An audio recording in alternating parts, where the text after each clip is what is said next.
Salut tout le monde, conférence de salon épisode 8, toujours dans mon salon. Cette fois-ci sur Franz Rosenzweig, toujours l'étoile de la rédemption et l'interprétation du Cantique des Cantiques. Alors je ne représente pas Rosenzweig dans le détail, on fera ça plus tard, je l'ai déjà fait dans la conférence de salon précédente. Je rentre tout de suite dans l'analyse. Donc mon exposé portera sur le passage de l'étoile de la rédemption, intitulé Le Cantique des Cantiques, qui clôt le second livre de la deuxième partie de l'étoile. Je vais vous donner un bref aperçu de ce qui concerne le Cantique des Cantiques à des fins éclairantes vis-à-vis du propos détaillé de Rosenzweig à ce sujet, mais sans pour autant faire un travail d'exégèse comme en théologie classique.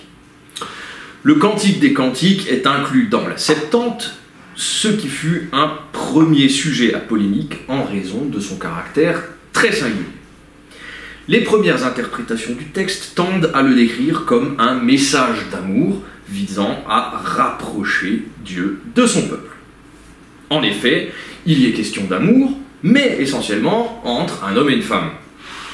De Dieu, il n'est fait mention qu'une seule fois, plus comme contribuant au processus d'amour que comme force directement agissante.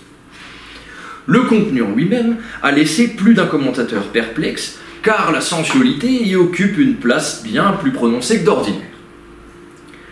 Parmi les nombreuses analyses du texte, on peut relever deux tendances dominantes.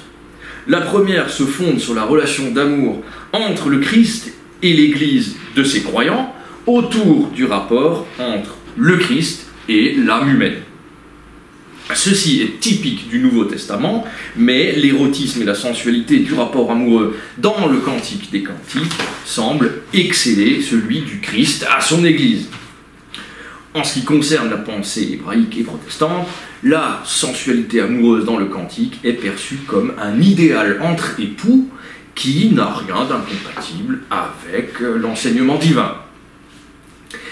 La seconde approche consiste en l'illustration de croyances païennes ayant trait à l'amour entre roi et prêtresse pour célébrer la fécondité en Mésopotamie ou encore en l'union entre Eros et Psyché d'Apulée.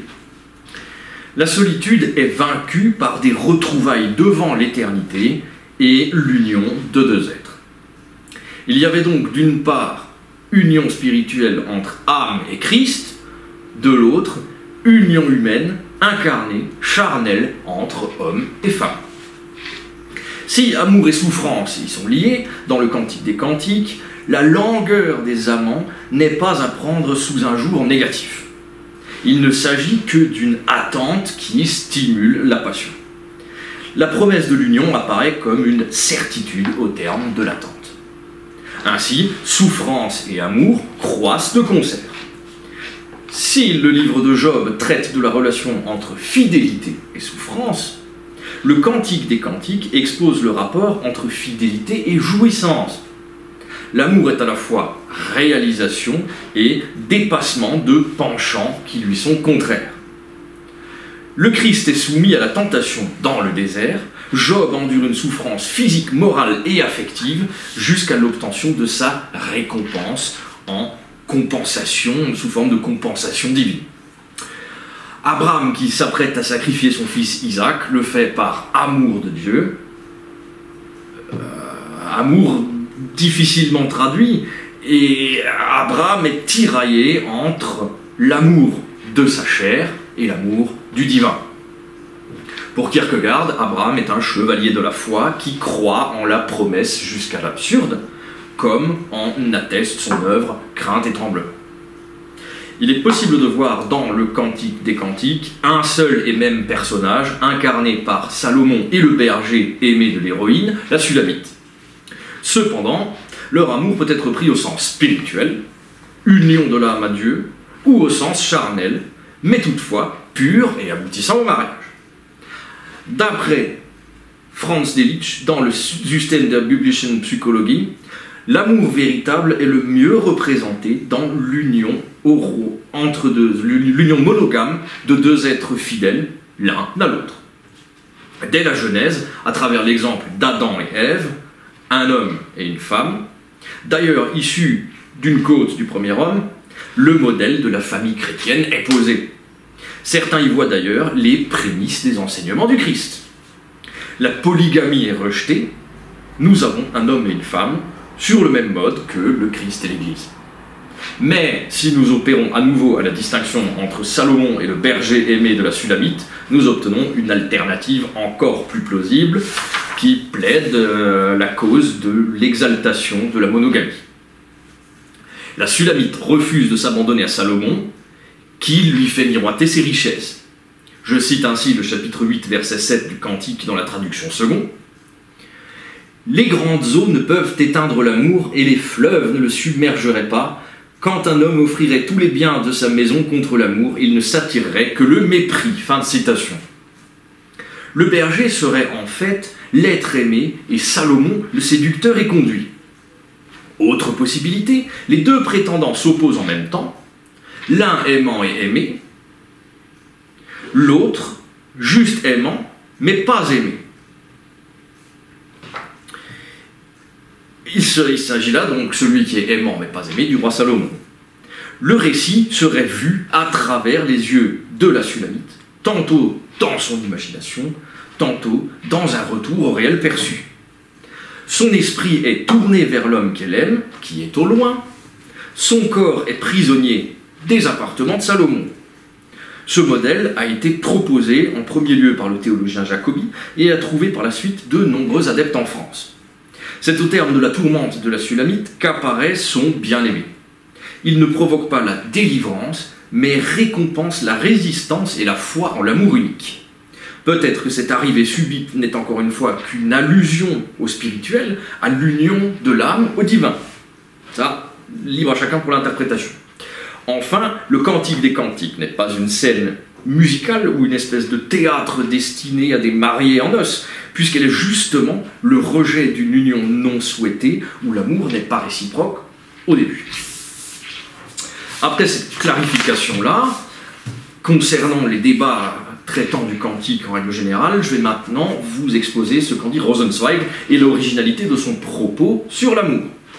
Nous sommes dans la philosophie de la révélation, au point où le soi muet aboutit à la parole grâce à l'amour de Dieu. Le langage n'est plus juste métaphorique ou parabolique, il suppose dès lors une implication du jeu qui se reconnaît et s'assume comme mot vivant parce qu'il s'assume comme moi pleinement vivant. Le jeu se construit alors dans une historicité de la révélation, dans l'expérience vécue sans cesse actualisée, réévaluée, auto-rectificatrice parfois, grâce notamment à la possibilité de considérer le tu comme une nécessité de vie, alors que nous nous rencontrons quotidiennement. Ainsi, selon Rosenzweig, je cite, « Nous cherchons la parole de l'homme dans la parole de Dieu ». Fin de citation. S'ensuit le paragraphe à proprement parler, intitulé « Le Cantique des Cantiques dans l'étoile ». Rosenzweig insiste sur la nécessité de donner au message d'amour la possibilité de ne pas être délivré uniquement sous forme de paraboles. Et pour ce faire, il faut que d'emblée, dans une immédiateté du propos, la parole divine sous la forme du texte biblique exprime le rapport entre aimant et aimé comme un en dehors de la relation d'amour à Dieu, comme existant à part entière et pas uniquement comme représentation de celui-ci qui ne vise qu'à aboutir à son abandon autour d'un « cela signifie » ou plus exactement d'un « cela signifie uniquement ». Il y a donc deux choix possibles, s'arrêter au stade strictement humain et exclure Dieu de cette relation charnelle, ou chercher une relation à Dieu grâce à cet amour charnel qui en est le fondement. Si le cantique est un chant d'amour et un poème mystique, le langage permet de surmonter les ambiguïtés puisque le je et le tu s'appliquent tout aussi bien à la relation humaine qu'à la relation divine. L'âme humaine se voit conférer la possibilité de reproduire l'amour divin dans le cadre humain. Spinoza, Herder et Goethe vont toutefois bouleverser cette interprétation en soutenant que l'amour dans le cantique n'a plus qu'une dimension strictement humaine, du fait que Dieu n'aime pas les hommes dans leur singularité, mais aime universellement. Il s'est retiré du monde des hommes et ne pratique plus leur langage. Ce faisant, l'homme peut aimer Dieu, mais pas l'inverse. L'amour singulier, exclusif entre deux êtres, devient la propriété unique de la sphère humaine. Par la suite, au XIXe siècle, on tentera de transformer la part lyrique et religieuse du cantique, sous-tendue par la relation puissante du jeu au tu, en un poème épique. Le il et elle se substituent au jeu et au tu dans une recherche d'objectivité épique plutôt que de subjectivité passionnée. C'est par là même que la relation à Dieu disparaît presque intégralement du cantique sous l'effet de la troisième personne désincarnée du récit. Se pose alors la question de savoir si la Sulamite est fidèle ou infidèle et auquel des deux personnages. Mais s'il était admis qu'ils ne sont pas un seul et même en la personne de Dieu, une découverte historique a montré qu'en Syrie, des noces sont célébrées sous le modèle royal. Le berger devient donc roi à cette occasion.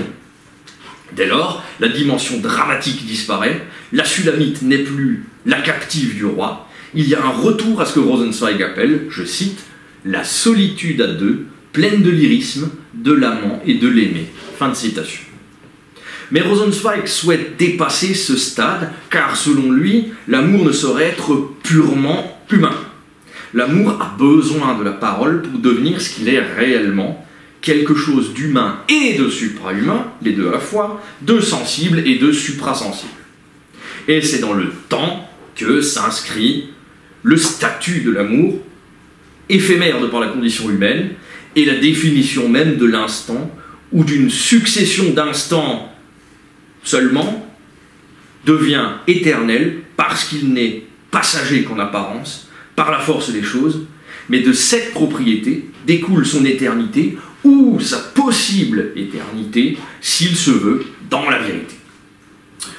Rosenzweig entame ensuite une analyse grammaticale du cantique des cantiques. C'est l'utilisation du jeu, J-E, qui caractérise le cantique par rapport aux autres textes bibliques. Il permet l'expression de la subjectivité la plus prononcée, notamment grâce au lyrisme et à son orientation poussée vers le tu, autre valeur éminemment subjective. Le point de vue est perspectiviste et non objectivant, comme le souligne Rosenzweig. Le seul moment où le jeu reste quoi, reste silencieux, permet le passage de la création à la révélation. L'amour fort comme la mort relaie la création accomplie vers la révélation. C'est d'ailleurs la seule chose que nous pouvons en dire objectivement. Toutes les autres vérités de l'amour sont du domaine de la subjectivité active parlante. Je me permets d'établir un parallèle avec la démarche de Kierkegaard qui consiste à dire que de Dieu ou de Christ, je ne peux rien apprendre, si ce n'est il y a un Dieu ou un Christ. Aucune connaissance supplémentaire n'est possible par l'enseignement religieux. Il est impossible d'être un disciple de seconde main suivant des relations humaines. La relation à Dieu est exclusivement subjective. Ainsi, il en va de même pour Rosenzweig, l'amour triomphe de la mort. Le langage de l'amour, toujours dans le présent, s'oppose avec force au passé figé dans la mort de la création autour d'un impératif « viens à moi ». Et c'est encore le temps qui est déterminant, puisque l'origine de l'amour se situe dans un pré-monde, dans une décision prise à l'avance, qui échappe à l'instant présent, et même au temps d'une certaine façon en général. Les autres caractéristiques en sont plus classiques. Une élection parmi des milliers, c'est-à-dire un choix d'un être aimé parmi des milliers possibles. L'anxiété vaincue par le sentiment de sécurité. La reprise de l'idée d'âme-sœur, âme-frère, de thématique des fiançailles. Pour citer Kierkegaard, cette fois-ci dans le journal du séducteur, la nature féminine est un abandon sous forme de résistance. Fin de citation. L'amour n'est non pas réveillé, mais éveillé, procédant tant de l'intériorité que du caractère unique de la rencontre, du tu, de ce tu tellement particulier, élu, choisi parmi des milliers. Cependant, la thématique de la possession de l'autre reste problématique. Le sentiment de fraternité n'a pas de place dans la réalité. Le « tu es à moi » fusionnel n'équivaut pas au tu es à moi, qui lui relève de l'absorption pure et simple. C'est ce statut de fraternité des âmes, qui est impossible dans le réel, qui cherche l'approbation d'un tiers indéterminé. Ce tiers indéterminé, c'est autrui, la foule. Si l'amour est incapable de sortir de son présent, certes sans cesse renouvelé pour s'élever vers un au-delà, c'est parce qu'il suppose uniquement un je et un tu et ignore la rue. Cette fameuse formule de Rosenzweig, l'amour ignore la rue, la solitude à deux ignore la rue. L'éternelle actualité de l'amour réclame donc un dépassement, un engagement qui procurera une éternisation. Seul le mariage y parvient, comme infiniment plus que l'amour, comme projection de ce dernier hors de sa sphère, une solitude à deux vers le monde. Le mariage permet un nouveau dépassement qui ne se trouve plus dans la parole échangée entre l'âme aimée et l'amant, dans le consentement, mais dans le monde lui-même.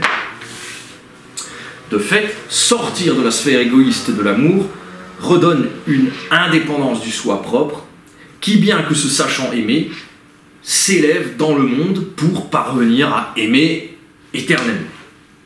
L'amour divin miraculeux que vit l'âme doit être reflété dans la vie terrestre comme restitution de l'amour divin dans le monde.